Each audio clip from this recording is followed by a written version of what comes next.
சுகாதாரமான நாட்டு பசுக்களிடமிருந்து பெறப்பட்ட தமிழ்பால். பதப்பொருட்கள் இல்லாதது, கலப்படம் இல்லாதது. தமிழ்பால். நன்மை முழுமை.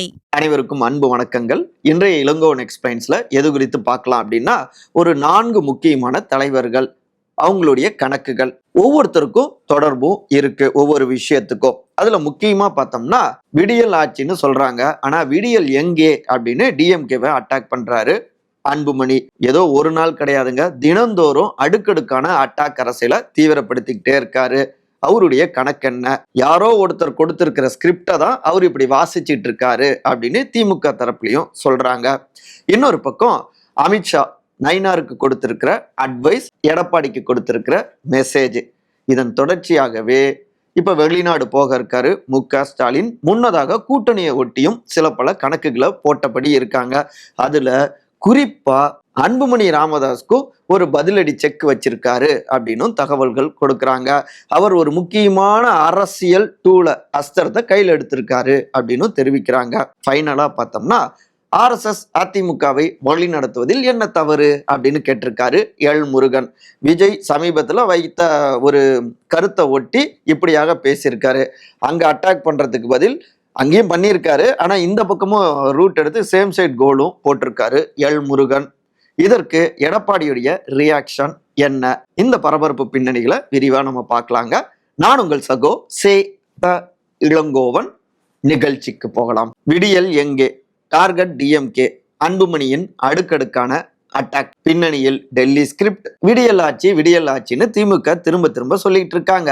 ஆனா இந்த 4 ஆண்டு ஆட்சியில விடியல் எங்கெங்க அப்படின்னு கேள்வி கேட்டு அதையே ஒரு புத்தகமாகவும் வெளியிட்டு இருக்காரு பாமகவுடைய தலைவரான மருத்துவர் திரு அன்புமணிங்க. தொடர்ந்து அவர் பேசுறப்ப 99% வாக்குறுதிகளை நாங்க நிறைவேற்றிட்டோம் அப்படின்னு திரும்ப திரும்ப திமுக சொல்றாங்க. உண்மையில அவங்க நிறைவேற்றாம விட்ட வாக்குறுதிகள் மட்டும் கிட்டத்தட்ட 87 விழுக்காடுங்க.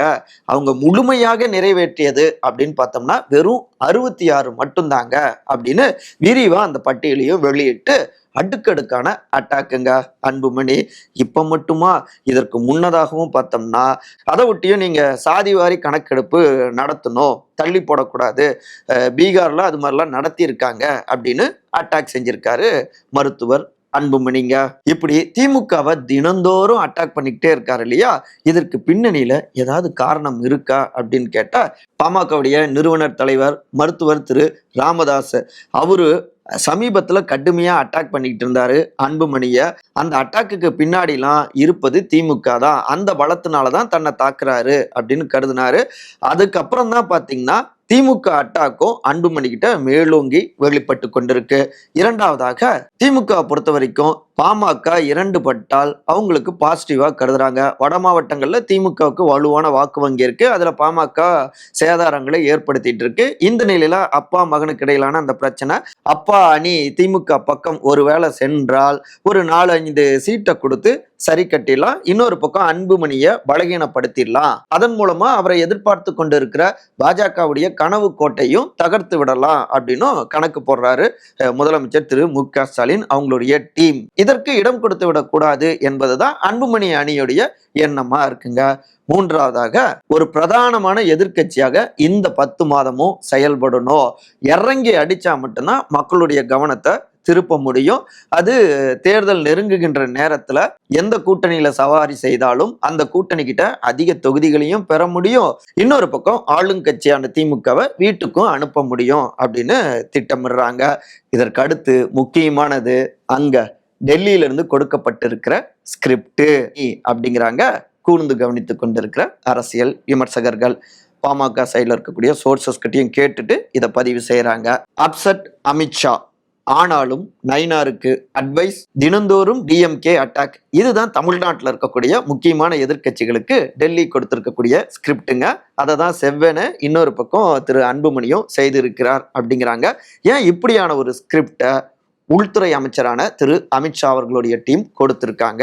சமீபத்துல திருநெல்வேலிக்கு பூத் கமிட்டி மாநாட்டுக்காக உள்துறை அமைச்சர் திரு அமித்ஷா வந்திருந்தார் இல்லையா? தேர்தலுக்கு முன்னாடியே தொடர்ந்து பல்வேறு நிகழ்ச்சிகள்ல தமிழ்நாட்டில் பங்கெடுத்துக்கணும், இந்த தொடர் விழாக்கள் நிகழ்ச்சிகள் மூலமாக தேசிய தலைவர்கள் வருவதன் மூலமாக தமிழ்நாட்டு அரசியல்ல தாமரையை வேரூன்ற செய்யலாம் அப்படின்னு கணக்கிட்டு இருந்தாங்க. இதை ஒட்டித்தான் அந்த முதல் பூத் கமிட்டி மாநாட்டை வலுவாக இருக்கின்ற நெல்லை மாவட்டத்திலேயே தொடங்கிடலாம், அங்க சூப்பரா நாங்க இருக்கோம், மேலும் தன்னுடைய சொந்த மாவட்டம் அப்படின்னு சொல்லி அமித்ஷா அவர்கிட்ட ஓகே வாங்கியிருந்தாரு. பாஜகவுடைய தமிழ்நாடு தலைவரான திரு நயினார் நாகேந்திரன். கிட்டத்தட்ட 70,000க்கு மேற்பட்ட உறுப்பினர்கள் வருவாங்க, பிரம்மாண்டமா இருக்கும்லாம் சொன்னாங்க. ஆனா உண்மையில பார்த்தோம்னா சுமார் 30,000 சேர்கள் தான் போடப்பட்டிருந்தது. ஆனா அதுலயுமே அமித்ஷா அவர்கள் வந்த உடனே முன் வரிசையில கொஞ்சம் இருந்தாங்க, பின்னாடி நிறைய சேர்கள் காலியா இருந்தது. இதுல ரொம்பவே அப்செட் அமித்ஷா அப்படிங்கிறாங்க. சரி, அதையும் மீறி ஏன் நம்பிக்கையோடு வந்தாருன்னா, இங்க கொடுக்கப்பட்டிருக்கிற நம்பிக்கை சவுத்துல நம்ம வலுவா இருக்கோம் நெல்லையில அப்படின்னு கொடுக்கப்பட்டிருக்கிற நம்பிக்கை, பூத் கமிட்டி எல்லாம் சூப்பரா இருக்குன்னு. ஆனா இங்க நேர்ல பார்த்தோம்னா அப்செட் ஆகிட்டாரு அமித்ஷா. இதை தான் நம்முடைய ஜூனியர் விகடன் கழுகார் பாஜக சவுத் சோர்சஸ் கிட்ட கேட்டு இதை பதிவு செஞ்சிருந்தாங்க. இதை தான் இன்னொரு பக்கத்துல அமித்ஷா அவரு வெளிப்படுத்தியிருக்காரு. நயினார் அவர்கள் கொடுத்த விருந்துல இவ்வளவுதான் நம்முடைய பலமா, முதல்ல பூத் கமிட்டிகளை வலுப்படுத்துங்க, அதுதான் இங்க வேறொன்ற நமக்கு வசதியா இருக்கும் அப்படின்னு அட்வைஸும் பண்ணியிருக்காரு அமித்ஷாங்க. இரண்டாவதாக, மாநில தலைவர் இருக்கின்ற மாவட்டத்திலேயே இப்படின்னா ஏனைய மாவட்டங்கள்ல நிலைமை எப்படி இருக்கும்? சவுத்து மேற்கு நமக்கு ஓரளவு வலுதான், ஆனா இந்நேரத்துக்கு நம்ம இன்னும் பிரம்மாண்டம் காமிச்சிருக்கணும், அது மிஸ் ஆகுது, இது இனிமே தொடரக்கூடாது அப்படின்னு எக்ஸ்ட்ரா அட்வைஸ் கொடுத்திருக்காரு அப்படின்னு தகவல்ங்க. மூணாவது பார்த்தோம்னா, கட்சிக்குள்ளா இருக்கக்கூடிய கோஷ்டி பூசல்கள், முன்னாள் தலைவர் இன்னாள் தலைவர் இப்படி எந்த ஒரு தனிநபருக்கு பின்னாடியும் கோஷ்டி பூசல்கள் இல்லாம பூத் கமிட்டிகளை வலுவாக்கக்கூடிய வேலைகளை பாருங்க அப்படின்னு பேசியிருக்காங்க. நம்முடைய ஒவ்வொரு நகர்வும் தமிழ்நாட்டு அரசியலையும் மையமிட்டு தான், அதுக்கேற்ற மாதிரி தான் குடியரசு துணைத் தலைவர் தேர்தலுக்கான வேட்பாளராக இங்க இருக்கக்கூடிய திரு CPR ராதாகிருஷ்ணனை நம்ம வேட்பாளர் ஆக்கியிருக்கோம். இந்த அளவுக்கு நம்ம இறங்கி கணக்கு போடுறோம், அதை மேலும் 2 மடங்காக 3 மடங்காக ஆதரவை பெருக்க வேண்டிய வேலைகளை தான் நீங்க பார்க்கணும், முதலுக்கே மோசம் செய்யக்கூடாது அப்படின்னு அட்வைஸ் மாலை பொழியப்பட்டிருக்குங்க. இதற்கு அடுத்துதான் நம்முடைய கூட்டணியை வலுவாக்கணும், மேற்கு மாவட்டங்களை சவுத் மாவட்டங்களை பாஜக மூலமாக மேலும் பலமாக்கணும், அதே நேரத்துல வலுவான கூட்டணியின் மூலமாக தமிழ்நாட்டில் ஆட்சி மாற்றத்துக்கு வழிவகை செய்யணும். அப்ப வட மாவட்டங்கள்னு எடுத்துக்கிட்டோம்னா அங்க நமக்கு பாமகவுடைய துணை நிச்சயம் வேணும். பாமகல என்னதான் நடந்துட்டு இருக்கு அப்பா மகனுக்கு இடையிலான அந்த பஞ்சாயத்துல, முதல்ல அதை கிளியர் பண்ண பாருங்க அப்படின்னும் சிக்னல் கொடுத்திருக்காங்க. அடுத்த மீட்டுக்கு இங்க வருவதற்குள்ளார விரைவில் கூட்டணியை உறுதிப்படுத்தணும் அப்படின்னும் கொஞ்சம் டோனை உயர்த்தியும் சொல்லியிருக்காங்க. அதன் தொடர்ச்சியாக தான் திரு அன்புமணி அவங்க சைட்லயும் பாஜக சைட்ல இருந்தும் பேசியிருக்காங்க. அதுல சமீபத்துல பார்த்தோம்னா மருத்துவர் ஐயா முன்னெடுத்த ஒரு பர்சனல் விழாவால ரொம்பவே அப்செட் ஆகியிருக்காரு அன்புமணி. அதனாலையும் அந்த பிளவு இன்னும் அதிகரிச்சுக்கிட்டே இருக்கு. இருந்தாலும் திமுக அட்டாக் அரசியலை கைவிடல அன்புமணி, இறங்கி அடிக்கவும் ஆரம்பிச்சிருக்காரு. இந்த பர்சனல் காரணங்களும் அதுல ஒண்ணுங்க அப்படிங்கிறாங்க கூர்ந்து கவனித்து கொண்டிருக்கிற அரசியல் விமர்சகர்கள். சோர்சஸ் மூலமாக கிடைத்த தகவல்களை ஒட்டி எடப்பாடிக்கு அமித்ஷா கொடுத்திருக்கும் முக்கிய மெசேஜ். ஒரு பக்கம் தங்களுடைய தலைவர் திரு நயினார் நாகேந்திரனுக்கு அட்வைஸ் மழை பொழிஞ்சிருக்காரு, இன்னொரு பக்கம் கூட்டணி கட்சியான அதிமுகவுடைய பொதுச் செயலாளரான திரு எடப்பாடி பழனிசாமி அவருக்கு முக்கியமான மெசேஜையும் தட்டி விட்டுருக்காரு உள்துறை அமைச்சரான திரு அமித்ஷாங்க. சமீபத்தில் பாஜகவுடைய பூத் கமிட்டி மாநாட்டுக்காக இங்க திருநெல்வேலி வந்திருந்தார் இல்லையா, அந்த மாநாட்டில் அவர் இருக்கவே பாஜகவுடைய தமிழ்நாடு முன்னாள் தலைவரான திரு அண்ணாமலை எடப்பாடியை முதலமைச்சர் ஆக்குவோம் அப்படின்னு பேசியிருந்தாரு. இது உண்மையிலேயே எடப்பாடிக்கு ஸ்வீட் சர்ப்ரைஸ் தாங்க. அதே நேரத்துல இன்னொரு பக்கம் ஷாக் கொடுத்தாரு அமித்ஷா. கூட்டணியின் ஆட்சி, NDA கூட்டணி ஆட்சி அப்படின்னு அந்த இடத்துல பதிவு செஞ்சிருந்தாரு. இதன் மூலமாக அமித்ஷா உணர்த்தக்கூடிய விஷயம் என்னன்னா, உங்களுக்கு பிரச்சனை ஏற்படுத்தக்கூடியவன்னு சொன்னதால அண்ணாமலை அவர்களை அந்த பதவியிலிருந்து எடுத்தோம், அடுத்து கூட்டணி உறுதியான பிறகும் அவர் எடக்க மடக்கா பேசுறாருன்னா புகார் அனுப்பிச்சிட்டு இருந்தீங்க, அதை ஒட்டி இப்ப அவரே அவர் வாயால உங்களை முதலமைச்சர் ஆக்குவன்னு சொல்லிட்டாரு. உங்களுடைய ரூட் கிளியர், நீங்க பண்ண வேண்டியதெல்லாம் ஆட்சி அதிகாரத்தில் பங்கு, அதை புரிஞ்சுக்கணும் அப்படின்னு ஒரு செக் வச்சிருக்காரு அமித்ஷா. இதுதான் இந்த மாநாட்டு மெசேஜ்.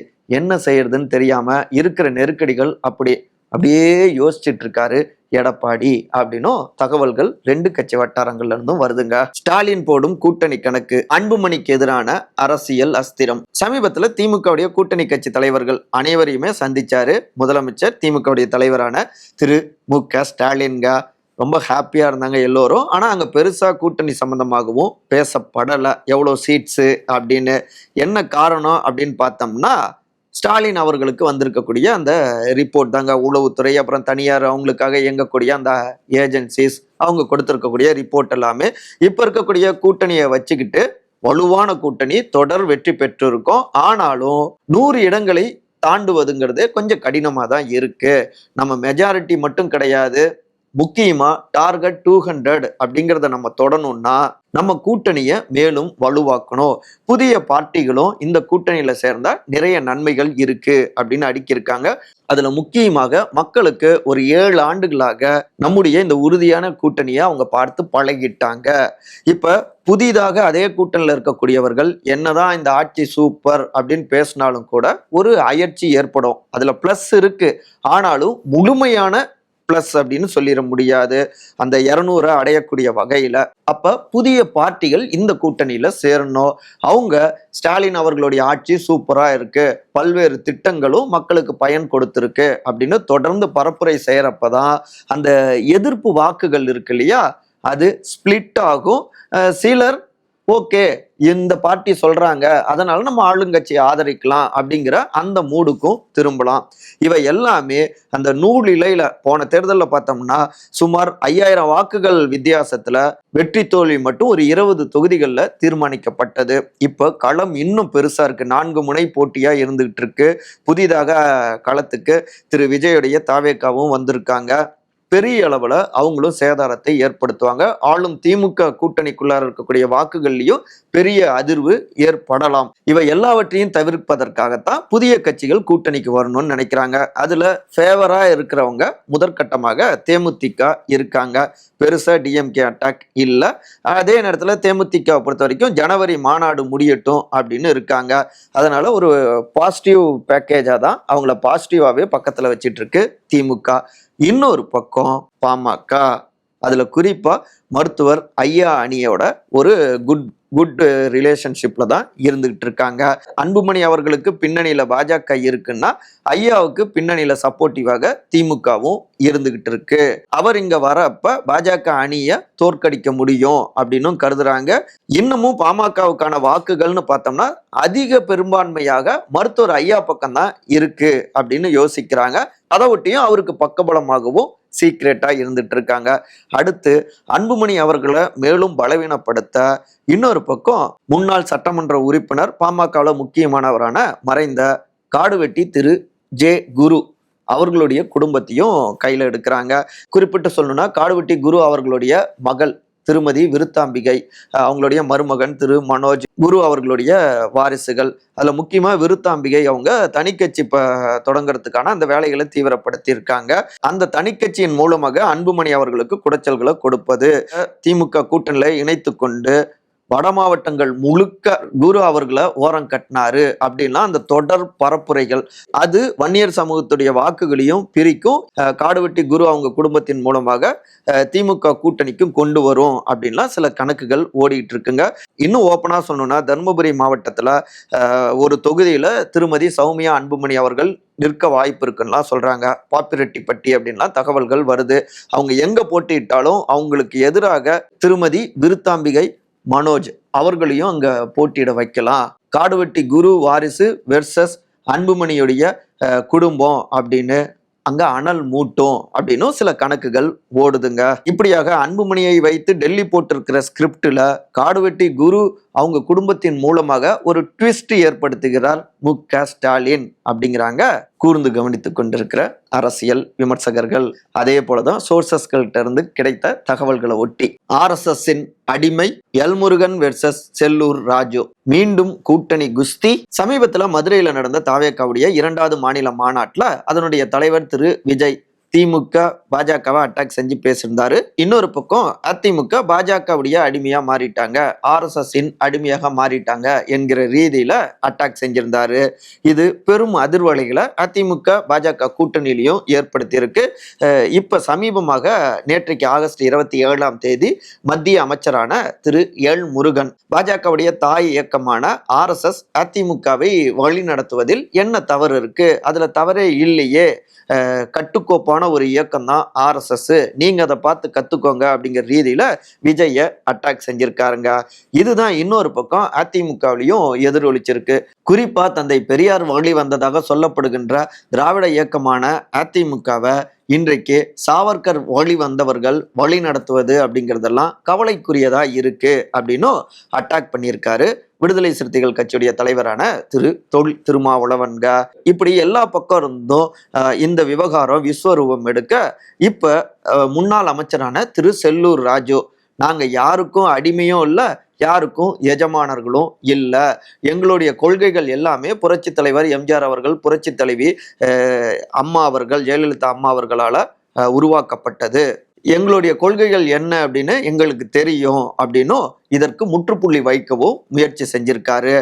இதனுடைய பின்னணியில பார்த்தோம்னா ஏன் அதிமுகவுடைய பொதுச் செயலாளர் எடப்பாடி பழனிசாமி ஓப்பனா அட்டாக் பண்ணல அப்படின்னா, அதற்குள்ளார செய்தியாளர்கள்ட்ட அப்படி பேசின உடனே இன்னொரு பக்கம் எல் முருகன் அவரு, நான் சொன்ன டோன் வேற மாதிரி, விஜய் அவரை தான் அட்டாக் பண்ண, ஆனா இப்படி ஆகிடுச்சுங்கிற மாதிரி அவரு இங்க பேசியிருக்காரு. அதனால தான் செல்லூர் ராஜு அவர்களை வச்சு, அவரும் கட்சியில முக்கியமானவர், வச்சு இதை ஆஃப் பண்ணியிருக்காங்க, பதில் கொடுத்திருக்காரு எடப்பாடி அப்படின்னு தகவல்கள் வருதுங்க.